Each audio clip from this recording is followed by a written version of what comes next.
მოგესალმებით. დღეს მინდა გესაუბროთ ივანე ჯავახიშვილის ცხოვრებასა და შემოქმედებაზე, მის განუმეორებელ დიდ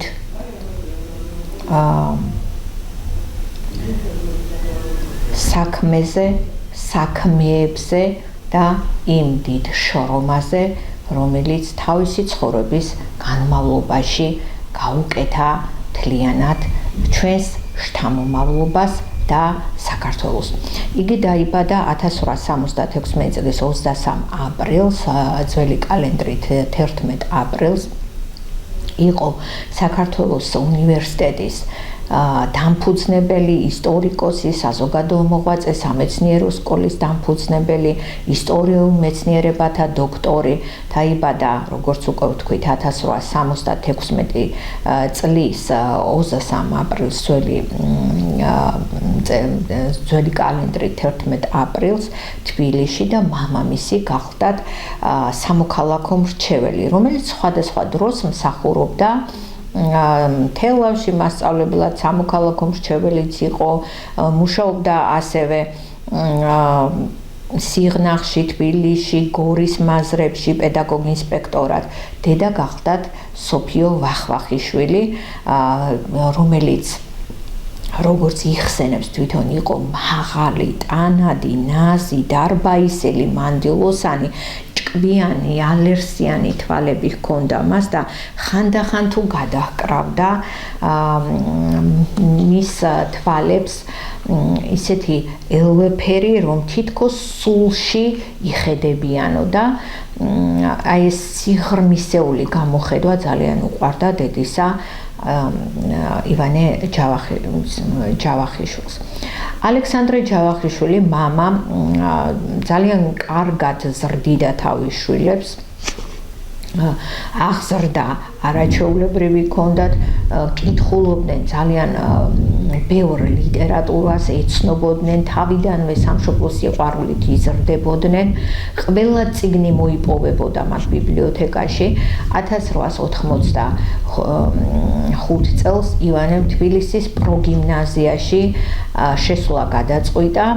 და 1859 წლამდე სწავლობდა და არ მოსწონდა, თქვენ წარმოიდგინეთ, იმიტომ რომ ჯერ ერთი მეორე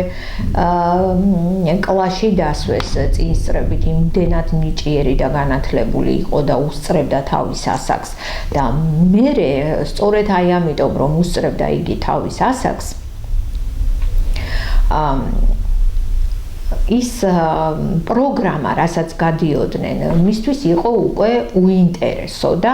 ამას აღნიშნავს თავისი მეგობარი ვანო ნიჟარაძე, რომელიც ამბობს, რომ გიმნაზია ვანოს არ მოსწონდა, სწავლობდა კი კარგად, მაგრამ მისთვის ეს ყველაფერი უკვე თანდათან უინტერესო ხდებოდაო. გარუსების ტენდენცია და ქართული კულტურის დევნა სულ უხუთავდა ქართველ მოღვაწეებს და მათ შორის, რა თქმა უნდა, ივანე ჯავახიშვილსაც. მის შეგნებული მოწაფეობა იყო სწორედ აი ამ პოლიტიკის წინააღმდეგ მიმართული, გარუსების პოლიტიკის წინააღმდეგ და თვითონვე ეუფლებოდა სწავლა განათლებას, ინტერესდებოდა იმ წიგნებით, რომელიც მისი სულის საკვები შეიქმნა და იმ სულიერ შიმშილს, ასე ვთქვათ, ამით იკმაყოფილებდა და იღებდა ძალიან დიდ განათლებას და ამ თვალსაზრისით შემდეგ გადაწყვეტს, რომ დაეუფლოს ისეთ განათლებას, რომ აღმოსავლური ენების განხრით წავიდეს და დაამთავროს ქართულ სომხური განყოფილება და მართლაც ასე აკეთებს გონდიევის აზრით. ერთ-ერთი პედაგოგი იყო მისი ამბობდა, რომ ძალიან უყვარდაო მას ისტორია,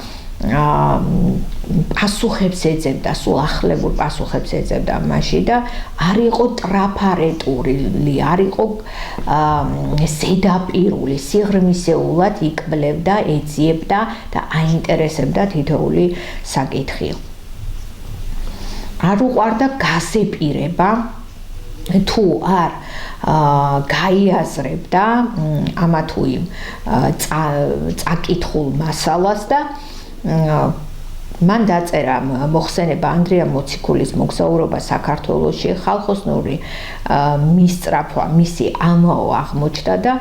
მიუხედავად იმისა, რომ ძალიან უყვარდა იგი ყველა სხვათა შორის თავისი ადამიანობით, თავისი ესეთი შორს განმჭრედი ბუნებით, თავისი კირკიტა და უცხრომელი ხასიათით, შრომის მოყარეობით, განათლებით, ერუდიციით და მოგზაურობდა საქართველოში სხვადასხვა ქვეყნებში, იყო ძალიან შვიდი, თავაზიანი, შვიდობის მოყვარე, მუყაითი, როგორც ახასიათებენ და 1895 წელს ივანე ჯავახიშვილი ამთავრებს, როგორც უკვე ვთქვი, ზემოთ გიმნაზიას და 27 ივლისს იგი განცხადებით მიმართავს პეტერბურგის რექტორს აღმოსავლურ ენათა ფაკულტეტზე, რომ იქ მიეღოთ სასწავლებლად და აკმაყოფილებენ მის განცხადებას და იგი წავიდა სანქტ-პეტერბურგში თავის მეგობართან ერთად ნიჟარაძესთან ერთად, ვანო ნიჟარაძესთან ერთად და მათ უქირავებიათ ბინა ყაზანის 15 ნომერში, პატარა ოთახი ყოფილა იგი და ისმენდნენ ნიკო მარის, ალექსანდრე ცაგარელი, ჟუკოვსკის, სვერლოვსკის, როზენის, პოკოვცევის ლექციებს, რომლებიც ძალიან საინტერესო გამომდგარა და საინტერესო ყოფილა ივანე ჯავახიშვილისთვის. ნიკო მარს იმდენად მოეწონა ივანე ჯავახიშვილი თავისი განათლებით, რომ მან როდესაც წარადგინა ნაშრომი ანდრია მოციქულისა და წმინდა ნინოს ცხოვრების შესახებ, ანუ ანდრია მოციქულისა და წმინდა ნინოს მოღვაწეობა საქართველოში, აი ესეთი ნაშრომი იყო, უნივერსიტეტის საბჭომ მოიწონა და იგი ოქროს მედლით დააჯილდოვა. მან ჩააბარა გამოცდები და ხარისხის დიპლომიც მიიღო და ნიკო მარის ძალიან დიდი სურვილი გახდათ, რომ ჯავახიშვილი დარჩენილიყო უნივერსიტეტში და პროფესორთა რიგებს შეერთებოდა და ამ მიზნით იგი გულმოდგინედ ამეცადინებდა და დამატებით გაკვეთილებს საკუთარ სახლშიც კი უტარებდა ივანე ჯავახიშვილს. პეტერბურგში სტუდენტებთან ერთად, როდესაც პეტერბურგში იმყოფებოდა ამიერკავკასიის სათვისტომო დაარსდა, იმართებოდა ქართული საღამოები მისი ინიციატივით და ფულადი შემოსავლები, რაც შემოდიოდა მატერიალურად გაჭირვებულ სტუდენტებს და საერთოდ ქართველ სტუდენტებს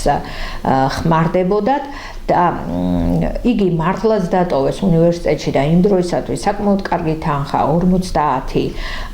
ლარი ჰქონდა მას ხელფასი დანიშნული, უბრალოდ სტიპენდია დანიშნული და კარგად იცოდა რუსული და ევროპული ენები და ამ რუსულ და ევროპულ ენებთან ერთად ლათინურ ენასაც არაჩვეულებრივად ფლობდა. სამაგისტრო გამოცდაზე 1901 წელს თარგმნა ტექსტი დასტურმალა და რომელიც არაჩვეულებრივად იყო შესრულებული და სხვა დანარჩენი ნაშრომებიც ჰქონდა მას ძალზე საინტერესო ნაშრომები და გამოცდების ჩაბარების შემდეგ მაგისტრის ხარისხი აიღო, შემდეგ კვალიფიკაციის ამაღლების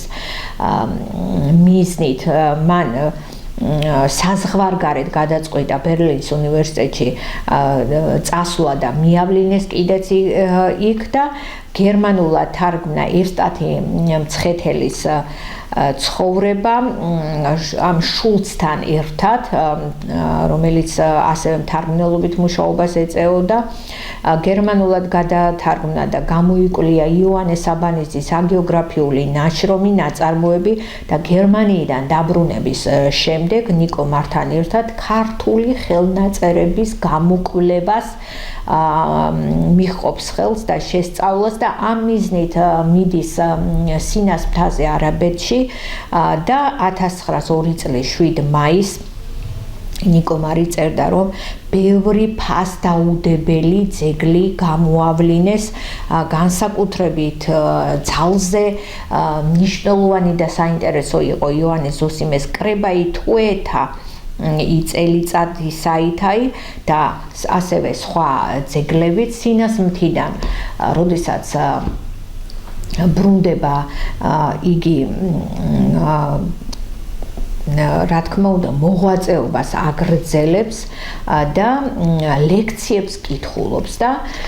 ეს ლექცია მან უფლებით დამსახურებული უფლება ჰქონდა აი ამ ლექციების წაკითხვისა და საჯარო ლექციები წაიკითხა ქართული ეკლესიის რეფორმაზე, ასეთ სათაურით ქართული ეკლესიის რეფორმა მე-11 საუკუნეში, სტეფანოს ორბელიანის ისტორია, სომხეთის ისტორია სწავლობდა, მისი ლექციები ძალიან სიღრმისეული იყო და ბევრი ესწრებოდა და ძალიან ნაყოფიერი იყო ისტორიაზე, სამართალზე, ეკონომიკაზე, მრავალმხრივი განათლება ჰქონდა და ერთი მიმართულებით კი არ მუშაობდა, ანუ ნებისმიერი მიმართულებით შეეძლო მას არაჩვეულებრივი ლექცია წაეყვანა და ძალზე დიდი ცოდნა მიეცა დამსწრე საზოგადოებისათვის. ქართულადაც კითხულობდა და რუსულადაც, თავისუფლად 1906 წელს მან ჯვარი დაიწერა ანასტასია ჯამბაკურ-ორბელიანზე, 1907 წელს დაიცვა დისერტაცია ძველი საქართველოსა და ძველი სომხეთის სახელმწიფოებრივი წყობილება. აი ასეთი სათაური ჰქონდა მის ნაშრომს, მიენიჭა ქართული სიტყვიერების მაგისტრის ხარისხი, ჩამოაყალიბა ისტორიის სექცია და შემდეგ მე-18 და მე-19 საუკუნეში საქართველოს ისტორიისა და ლიტერატურის შესწავლას 6 წლის განმავლობაში ძალიან დიდი შრომა დაუთმო და ბევრი ნაშრომი გამოსცა, გამოკვლევები დაბეჭდა. 1911-12 წელში მისი ინიციატივით პეტერბურგის უნივერსიტეტის სტუდენტთა სამეცნიერო წრემს სააღრიცხვო ანკეტები შეავსო, აინტერესებდა თუ რამდენი ქართველი სწავლობდა ოდესაში, ვარშავაში, ყაზანში, ხარკოვში, ბრიუსელში, ბერლინში, ყველა დარგში ყავდათ ქართველი სპეციალისტები და თითქმის ყველგან სწავლობდნენ ქართველი სტუდენტები. მისი ლექციები, როგორც უკვე გითხარით, ძალიან დიდ შთაბეჭდილებებს ახდენდა. ყველა ქალაქში კითხულობდა თითქმის, პროპაგანდას ეწეოდა ამავე დროს, იბეჭდებოდა მისი ნაშრომები გაზეთში ისარი და ეკონომიკური ისტორია და საქართველოს უძველესი ისტორია მისთვის ძალზე საინტერესო იყო და აი აქედან ამ დროიდან მე-13 საუკუნემდე ქრისტეშობის შემდეგ აი ეს გამოკვლევები ჰქონდა ამასთან დაკავშირებით ძალზე საინტერესო და არა მარტო საინტერესო საქართველოს ისტორია სულ სხვა რაკურსით დაგვანახვა და ლექტორი როდესაც იყო და ლექციებს კითხულობდა, ქართველი მსმენელი და სტუდენტი იმდენად ბევრი ემატებოდა მის ლექციას, რომ ისინი ხდებოდნენ კულტურული მოღვაწეები, არქეოლოგები, ეთნოგრაფები, ისტორიკოსები, სწორედაც რომ ივანე ჯავახიშვილის დიდი დამსახურებით, იმდენად კარგი გავლენა ჰქონდა მას სტუდენტებზე. ფილოსოფიური და მეთოდოლოგიური შეხედულებები გააჩნდა და მან წაიკითხა დეპუტატთა საკრებულო დარბაზში აი ეს მე-12 საუკუნის განმავლობაში 1910 წლიდან ეს პეტერბურგიდან თბილისში აი მნიშვნელოვანი ძრების შესახებ თუ რა ხდებოდა ამ დროს და ლექციებს კითხულობდა ამ დროისათვის პეტერბურგიდან ჩამოსვლის შემდეგაც და საქართველოს მოამბეში ძველი ქართული საისტორიო მწერლობა დაბეჭდა და გამოსცა, ყურადღებას აქცევდა ტაძრებს, ხუროთმოძღვრების შედეგებს, ხუროთმოძღვრების ნიმუშებს, გრავიურებს. ამას ამბობდა, რომ თითოეული ჩუქურთმა, თითოეული ხუროთმოძღვრების ნიმუში ეს არის საქართველოს სისხლით გადაწერილი ისტორიაო და მართლაც ასე იყო. 1906 წელს გამოვიდა მისი ნაშრომი პოლიტიკური და სოციალური მოძრაობა საქართველოში. მე-19 საუკუნეში ამის გამო იგი გასამართლებული იქნა, რადგან ამ ნაშრომში გაჟღერებული ბევრი საკითხი და მისი კვლევა ბევრს არ მოეწონა და მავნე წიგნად გამოაცხადეს იგი. მან დაწერა ასევე მონოგრაფია სოციალური ბრძოლის ისტორია საქართველოში მე-13 საუკუნეში. პირველი მსოფლიო ომის დროს მქონდა ძალიან საინტერესო შეხვედრა გერმანიის იმპერიასთან, ჩავიდა შვედეთის სამეფოს დედაქალაქში სტოკჰოლმში, შეხვდა გერმანიის ელჩს და ცარიზმის დამხობის შემდეგ პატრიოტთა ჯგუფის შეკრიბა. მან აი ამ პატრიოტთა ჯგუფის შეკრების დიდი დამსახურება გახდა სწორედ აი ამ ღვაწლმოსილი ეროვნული მოღვაწეების შემოკრება, რომელმაც 1918 წელს სწორედ თბილისის სახელმწიფო უნივერსიტეტის იდეა განახორციელა და საფუძველი ჩაეყარა ამ უდიდეს საქმეს და შეიქმნა ასევე ქართლის ცხოვრების ფუძემდებელთა ნაშრომი ისტორიის მიზნობრივი წყაროები წინათ და ახლა დაწერა მან, რომელიც 4 წიგნად გამოსცა, ძველი ქართული საისტორიო მწერლობა შექმნა, ქართული საფარის საზოგადოება, ანუ ნუმიზმატიკა, ქართული დამწერლობათმცოდნეობა, ანუ პალეოგრაფია, ქართული სიგელთმცოდნეობა, ანუ დიპლომატიკა, შეისწავლა ძველი სომხური დამწერლობა, გამოსცა ქართველი ერის ისტორია 5 წიგნად, გამოსცა ისტორიის სახელმძღვანელო 1942 წელს და მიენიჭა პრემია. მუსიკის ისტორიაზე არაჩვეულებრივი მიგნებები აქვს და შეიქმნა მონოგრაფია. მის სახელს უკავშირდება სწორედ ის, რომ პალიმფსესტური ხანმეტი ტექსტების აღმოჩენა. მისი ინიციატივით შეიქმნა შინამრეწველობის უმდიდრესი მასალა, რომელიც 3 ტომად გამოიცა. ასევე მისი თაოსნობით ვეფხისტყაოსნის 750 წლის თავისადმი მიწყვნილი ღონისძიება ჩატარდა და ეს იყო ივანე ჯავახიშვილის თაოსნობით ჩატარებული ძალიან ლამაზი და არა მარტო ლამაზი, არამედ ძალიან სავსე და დატვირთული ეროვნული ღონისძიება ვეფხისტყაოსთან დაკავშირებით. საიუბილეო გამოფენად შედგა და როდესაც იგი აი ამდენი შრომის, ღვაწლმოსილი შრომის შედეგად გარდაიცვალა, დღეს უნივერსიტეტის ბაღში არის იგი დაკრძალული და რა თქმა უნდა გვაქვს მისი ქუჩაც, გვაქვს მისი მოედანი, თბილისის სახელობის უნივერსიტეტს მისახელი ქვია, რა თქმა უნდა, ეთნოგრაფიის მუზეუმიც მისახელობის არის, 53 საშუალო სკოლაც მის სახელწოდებას ატარებს და აი ივანე ჯავახიშვილის ისტორია, ცხოვრება, მოღვაწეობა